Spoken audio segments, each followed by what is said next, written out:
ஒரு சின்ன piano இசைக்கலைஞன். Bridge Kothari எழுதியது.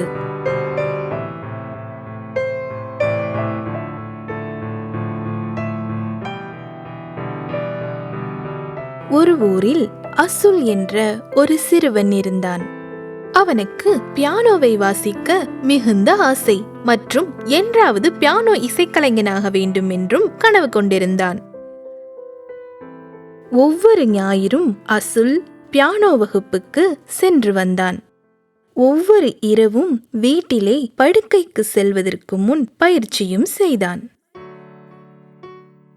அசுல் அதில் தீவிரமாக முயற்சித்ததால் நன்றாக தேர்ந்துவிட்டான். அவன் தனது பற்களை துலக்க மறக்கலாம், ஆனால் என்றுமே பியானோ பயிலுவதை மறந்ததில்லை.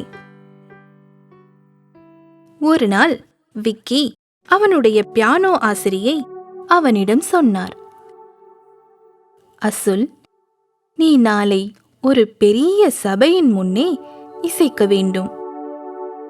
நீ முழு பியானோ இசைக்கலைஞனாய் ஆகப் போகிறாய். பியானோவில் உன் விரல்களோ ஓர் அணிலைப் போல துள்ளி விளையாடுகிறது. ஆனால் ஏதோ ஒன்று குறைகிறது. அது என்ன? அசுலுக்கு இப்போது தெரிந்தாக வேண்டும்.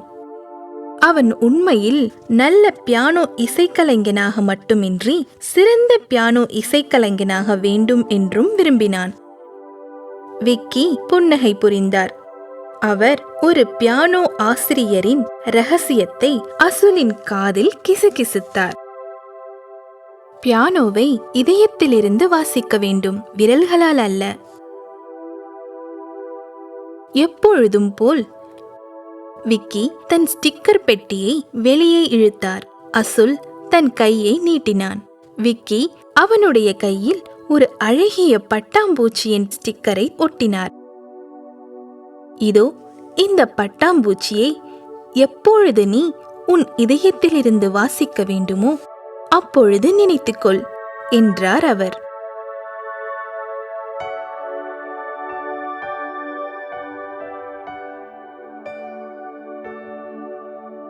அன்றைய தினம் எல்லா குழந்தைகளும் பூங்காவில் விளையாடிக் கொண்டிருந்த போது அசுல் தன் பட்டாம்பூச்சியை உற்று பார்த்தான்.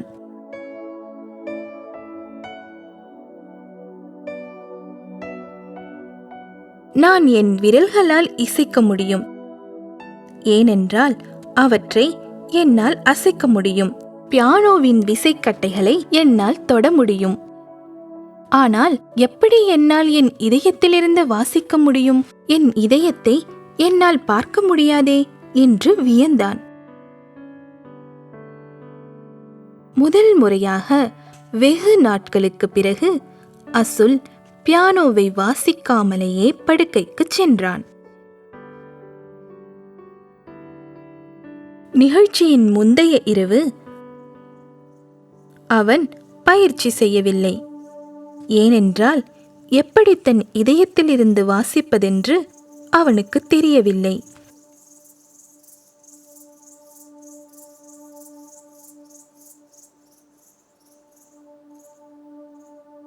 அசுல் தூங்கி எழுந்தபோது அவன் பட்டாம்பூச்சி ஸ்டிக்கரை தேடினான். ஐயோ, இல்லையே, அந்த ஸ்டிக்கரை காணவில்லையே. அசுல் பயந்தான், மிகவும் பயந்தான். அவன் பியானோவை வாசிக்க முயன்றான். ஆனால் அவன் விரல்களோ அசையவே இல்லை. ஆயினும் கடிகாரத்தின் டிக் டிக் ஓட்டத்தை அது நிறுத்தவில்லை. நிகழ்ச்சிக்கான நேரம் விரைவில் வர உள்ளது. பியானோ வட்டமேடையின் நடுவிலே இருந்தது. அதைச் சுற்றி ரசிகர்கள் வரிசையாக அமர்ந்திருந்தனர். அசுல் அம்மேடைக்கு நடந்து சென்று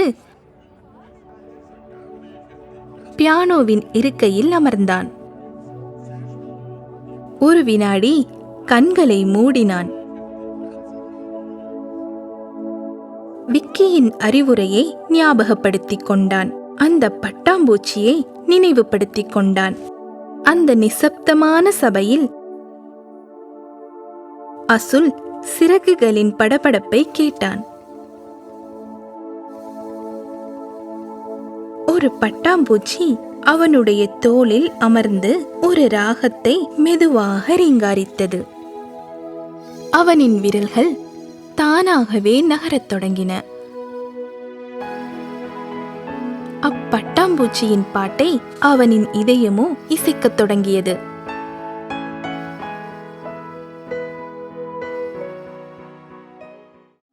இந்த வீடியோவை லைக் மற்றும் ஷேர் செய்ய மறக்காதீர்கள். மேலும் உங்களது கருத்துக்களை கீழே பதிவிடுங்கள். நன்றி.